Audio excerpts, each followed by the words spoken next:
Assalamualaikum warahmatullahi wabarakatuh. Perkenalkan, nama saya Ananda Nur Hasanah dengan NIM 0113231020 semester 1. Saya akan menjelaskan atau memperkenalkan hadis Nabi Shallallahu Alaihi Wasallam pada bab pertama yang berjudul terminologi hadis.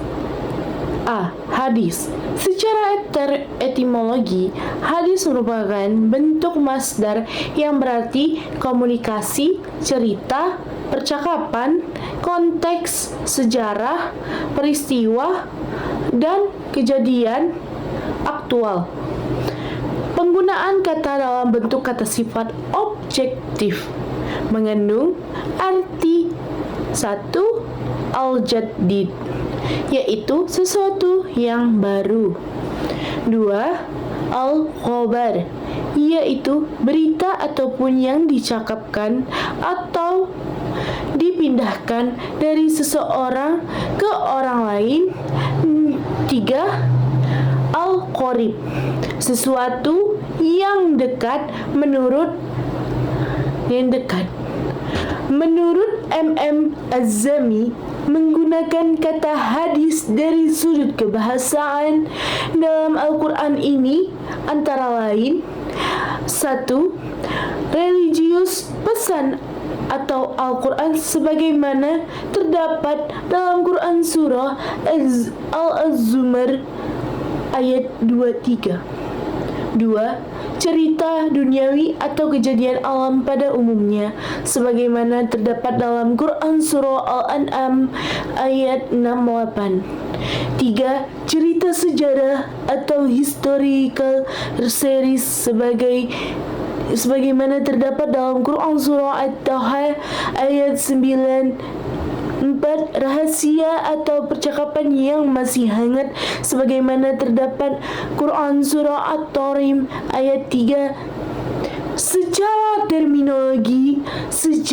terminologi, ahli hadis, ahli usul, dan ulama fikih berbeda pendapat memberi pengertian hadis. Di kalangan ahli hadis sendiri ada beberapa definisi yang antara satu agak berbeda, dan ada yang mendefinisikan bahwa hadis adalah segala perkataan Nabi SAW, perbuatan dan hal ihwalnya. Yang kedua, sunnah. Sunnah secara etimologi berarti jalan yang lurus dan berkesinambungan, yang baik maupun yang buruk, sebagaimana yang dapat dilihat dari perkataan Rasulullah SAW, barang siapa yang merintis suatu jalan yang baik, maka ia akan memperoleh pahalanya dan juga pahala orang-orang yang mengamalkan sesudahnya, tidak mengurangi. Yang demikian itu akan pahala mereka sedikit pun. Dan siapa yang merintis jalan yang buruk, dia akan menerima dosanya dan dosa orang yang mengamalkan sesudahnya, tidak mengurangi. Yang demikian itu akan pahala mereka sedikit pun. Dan siapa yang merintis jalan yang buruk, dia akan menerima dosanya dan dosa orang yang mengamalkan tanpa mengerjakannya. Secara terminologi, sedangkan menurut istilah atau terminologi yang digunakan muhaddits, sunnah adalah segala sesuatu yang dikaitkan dengan Nabi SAW, baik berbentuk perkataan, perbuatan, takrir, bentuk fisik, moral, maupun perjalanan hidup, baik dilakukan sebelum diangkat menjadi Nabi atau seperti bertahabus di Gua Hira, maupun sesudah diarungi dosanya sedikit pun. 3. Khobar menurut bahasa berarti al-naba, yaitu 19 sedangkan menurut istilah terdapat 3, yaitu yang pertama, khobar adalah sinonim dari hadis, yaitu sesuatu yang disandarkan kepada Nabi SAW dari segi perkataan, perbuatan, takrir, dan sifat. B. Khobar berbeda dengan hadis.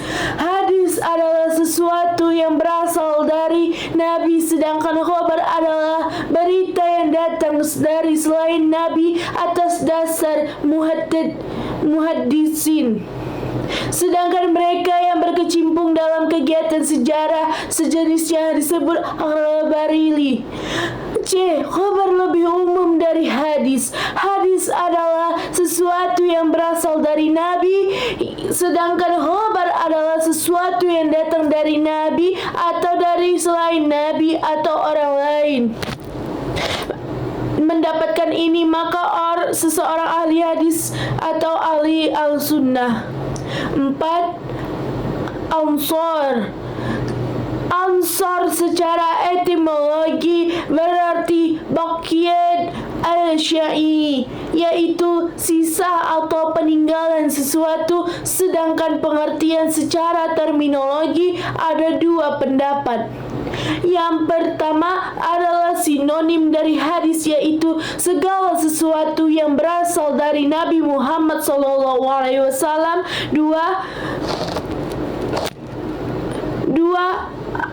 2. Ansor adalah berbeda dengan hadis, yaitu sesuatu yang disandarkan kepada sahabat dan tabi'in yang terdiri atas perkataan dan perbuatan. Dari keempat pengertian tentang hadis, sunnah, khobar, dan asar, sebagaimana diuraikan di atas, dapat ditarik suatu pengertian bahwa keempat istilah tersebut pada dasarnya memiliki kesamaan. Maksudnya segala sesuatu yang datang dari Nabi SAW, baik berupa perkataan, perbuatan, maupun ketetapan, kedudukan, dan fungsi hadis. Dari segi keberadaannya sebagai wahyu dan sumber syariah yang wajib diamalkan, isinya sunnahnya sejajar dengan Al-Quran dan dari segi berdampingan dengan Al-Quran, karena ia berfungsi menjelaskan sebagaimana firman Allah Subhanahu wa Ta'ala, dan kami turunkan kepadamu Al-Quran agar kamu menerangkan kepada umat manusia apa yang telah diturunkan kepada mereka dan supaya mereka memikirkannya. Quran Surah Al-Nahl ayat 44. Baik, jika ada kekurangan saya mohon maaf. Kepada Allah saya mohon ampun. Wabillahi taufiq wal hidayah. Assalamualaikum warahmatullahi wabarakatuh.